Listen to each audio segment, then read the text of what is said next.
Ya, siapa itu? Yang ganggu? Aku sedang tidur.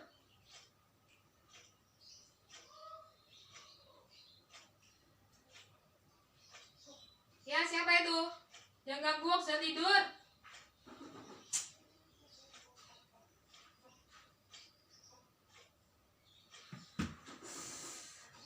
Ya, dia kamu kerbau.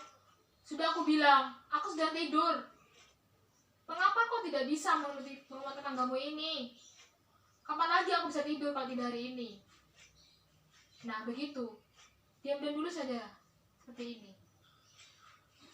Dasar kerbau. Mengganggu tetangga saja. Gedor-gedor. Tenang seperti ini.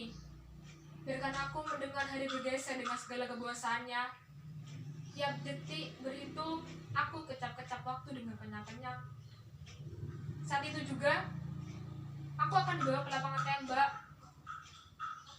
Mataku akan dibuat oleh kain hitam, dan aku menjadi sombong daging bekas dan tidak berdaya lagi.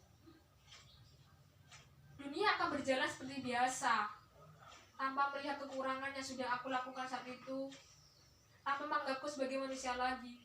Dunia akan seperti semula. Tetapi sebelum hari itu tiba, aku akan mengisi lagi apa itu arti kehidupan. Apa arti kehidupan sebenarnya? Tetapi apa yang harus aku lakukan?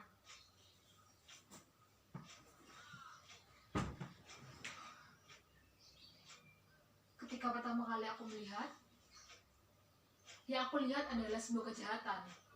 Ibuku dihajar habis-habisan oleh suaminya kesetanan. Ketika pertama kali aku mendengar, yang aku dengar adalah sebuah keserakahan. Mereka mau fitnah keluarga kami dan berbondong-bondong supaya keluarga kami terkubur. Ketika pertama kali berbuat, yang aku buat adalah sebuah dosa. Aku dorong anak itu ke tengah jalanan dan aku bawa lagi sepedanya.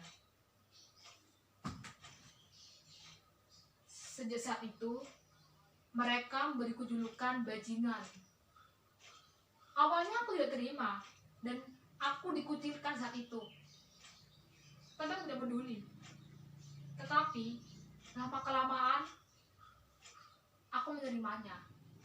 Menerima julukan yang mereka berikan kepadaku. Tapi juga banyak orang yang datang dan berguru kepadaku.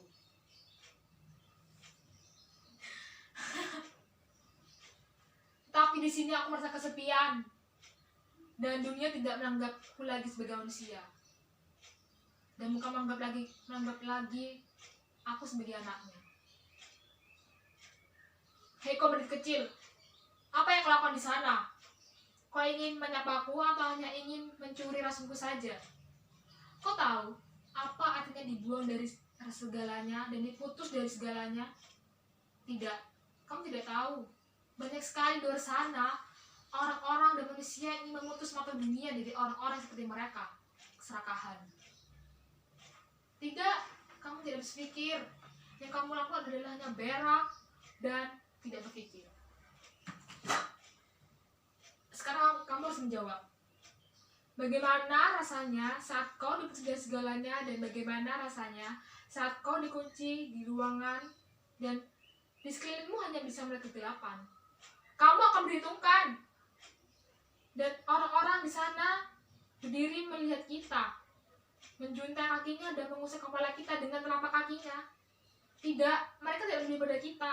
Mereka tidak akan memberikan pembelaan secara konkret. Kita akan diadili. Gila, kamu akan melakukan perlawanan. Kamu menyuruhku melakukan perlawanan? Tidak bisa. Tidak bisa. Manusia bisa kau lawan, tetapi tidak dengan diri beku ini. Mereka punya segalanya, mereka punya kekuatan. Sedang kita akan kalah dengan mereka.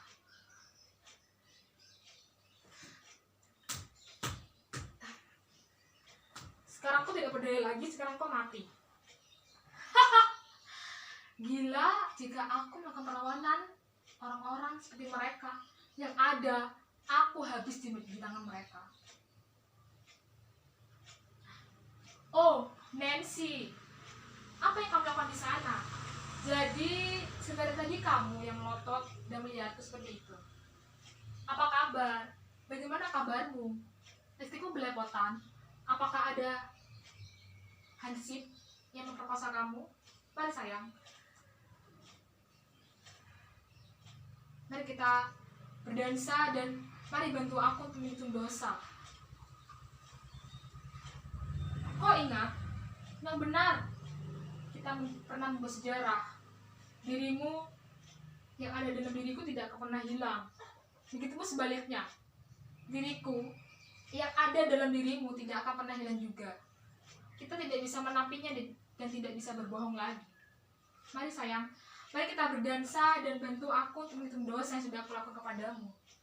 Sudah berapa kali aku pukul kamu, sudah berapa kali aku tonjok kamu, dan sudah berapa kali aku lus dadamu. Dan jangan lupa juga, sudah berapa kali aku membuat kamu bahagia saat itu. Kau tidak ingat saat aku membawamu ke bawah jembatan, dan saat aku membawamu ke kereta, dan saat aku membawamu ke Monas? Tidak, kamu tidak mengingatnya, Nancy. Dan mengapa kamu lari bersama bajingan seperti mereka? Dasar perempuan tidak jelas.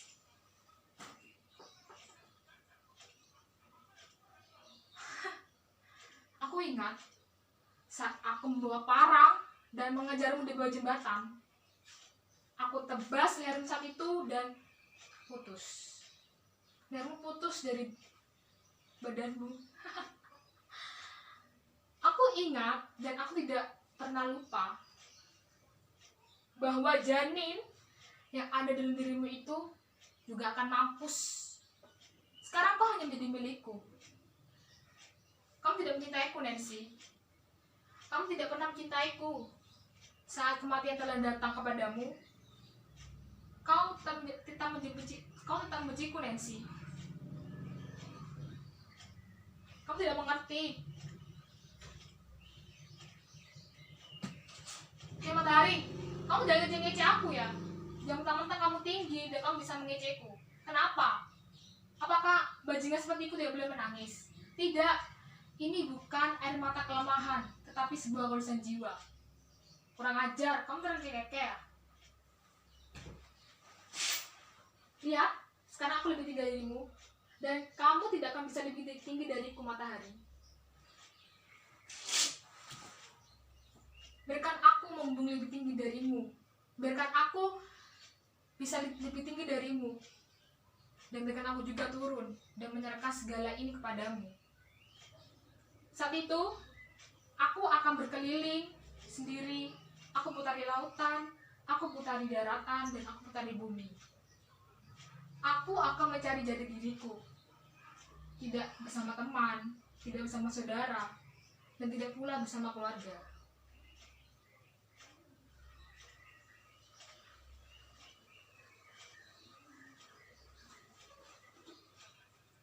Di sini, aku menjadi manusia lagi.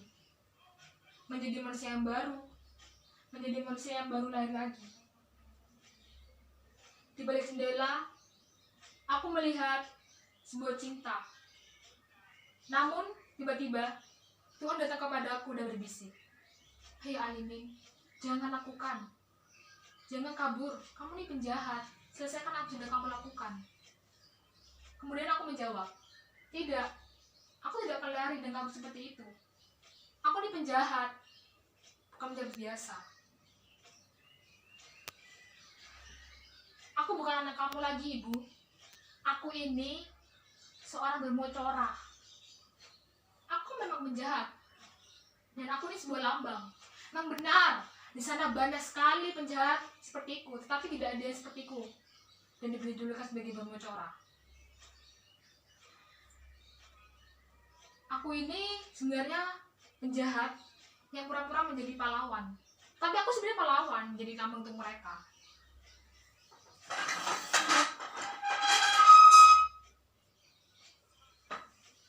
Yang mulia hakim saya hormati, kedatangan saya di sini tidak akan menapis apa yang sudah saya lakukan saat itu. Tetapi kedatangan saya di sini adalah ingin menjelaskan apa yang sudah saya lakukan. Memang benar, saya sudah mencabik leher wanita itu. Saya menebas leher melata itu dan kemudian aku bawa lari harta bendanya. Mubazir jika tidak dibawa. Hukumlah saya dari apa yang sudah dilakukan. 2 kali itu tidak apa-apa. Tetapi di sini saya ingin mendapatkan penjelasan juga. Mengapa pelacur seperti Nancy mendapatkan perhatian sangat besar daripada orang-orang seperti kamu? Kami sama seperti mereka, kami sama seperti Nancy.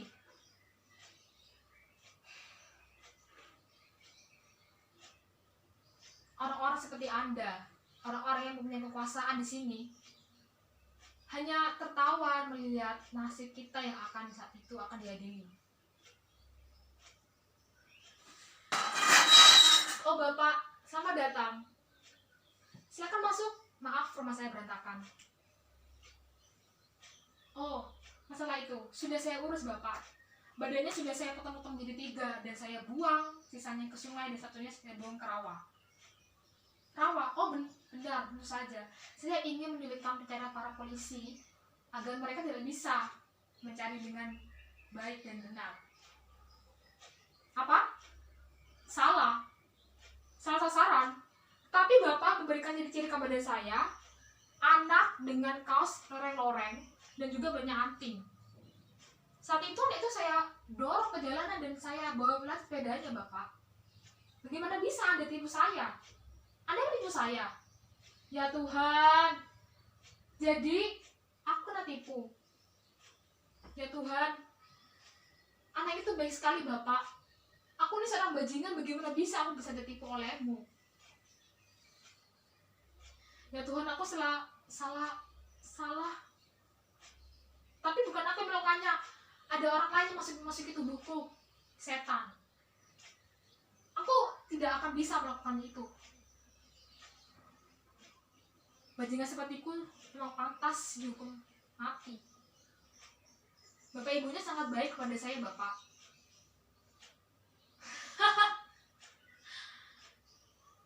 Anak itu sangat baik.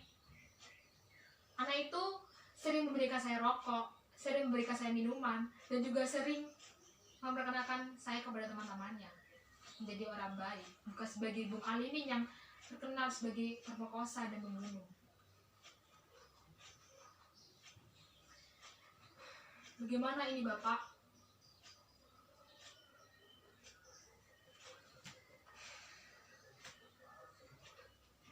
Oh, bagaimana kalau saya memotong tangan saya supaya adil juga? Baiklah. Sudah hilang tangan saya.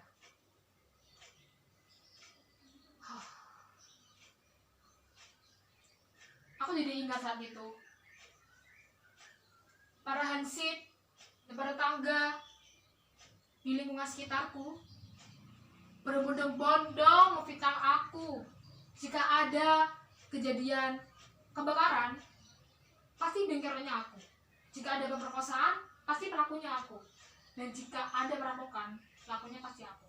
Tidak, itu tidak benar. Bukan aku yang melakukannya. Jadi di sini aku akan menjelaskan. Aku tidak akan melakukan sembarangan, tidak akan membunuh orang, tidak akan memperkosa orang sembarangan. Tetapi kalian tahu, bukan aku sebenarnya yang melakukannya, tetapi orang lain yang masuk ke tubuhku. Jika aku mati nanti, aku ingin menjadi hantu saja. Oh, tapi hantu tidak enak. Oh, tidak enak. Ada enaknya juga. Jika aku jadi hantu, aku bisa mengintip perempuan-perempuan mandi dan aku menjadi cabul. Tidak enak. Bagaimana kalau aku menjadi batu saja? Jika aku menjadi batu, aku bisa diam, dingin, tidak makan, dan tidak melakukan apa-apa lagi. Aku bisa berdiam diri, bisa mengeras, mengkristal sampai kapanpun. Suara lonceng berbunyi. Oh, selamat tinggal tembok-tembok dingin yang sudah menemaniku selama ini. Selamat tinggal menit kecilku. Selamat tinggal ruangan kecil ini yang sudah menemaniku selama 5 tahun ini.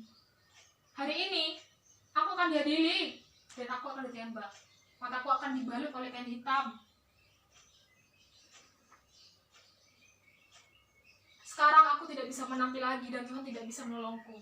Orang-orang di sana, di luar sana akan pertama melihatku, terkulai, menerima segalanya.